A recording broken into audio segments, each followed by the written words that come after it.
mo rin ba malaman kung paano ko ito ginawa? Madali lang gamit ang phone mo, CapCut at Pika. Sundan nyo lang po itong tutorial. Una, gumawa muna tayo ng video na tatalon at didikit sa pader.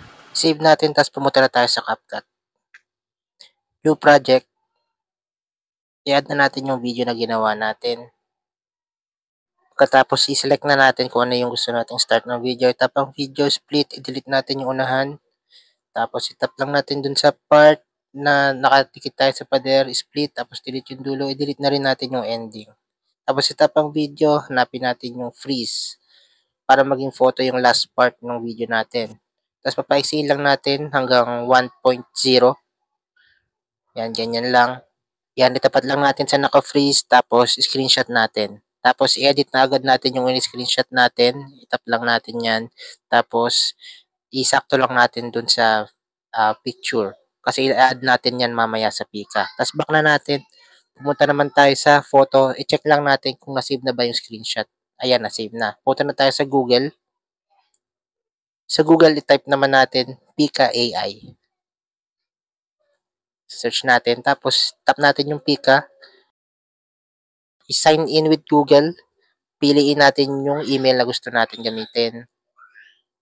Pagkatapos, yung clip icon sa baba, itap natin yan para i-add natin yung screenshot natin. Sa browse, i-select lang natin yung screenshot. Ayan. Sunod naman yung sunod na icon sa baba.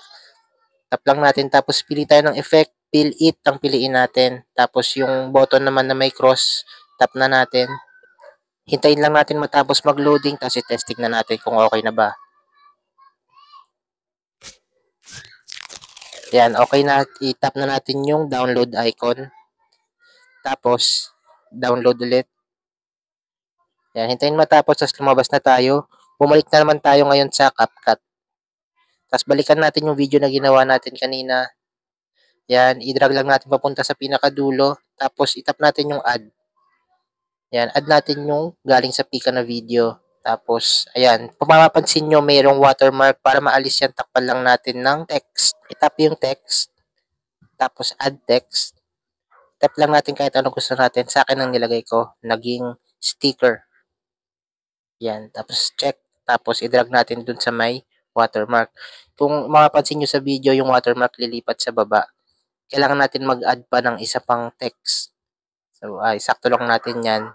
I-copy lang natin yan para magkaroon dalawa. Tapos, i-drag lang natin pababa. Yan, ganyan. Tapos, pwede na natin i-save. 720p, i-adjust lang natin sa gusto natin. Tapos, save. Hintayin lang mag-load at ito na po ang resulta. Maraming salamat po. Please follow and share.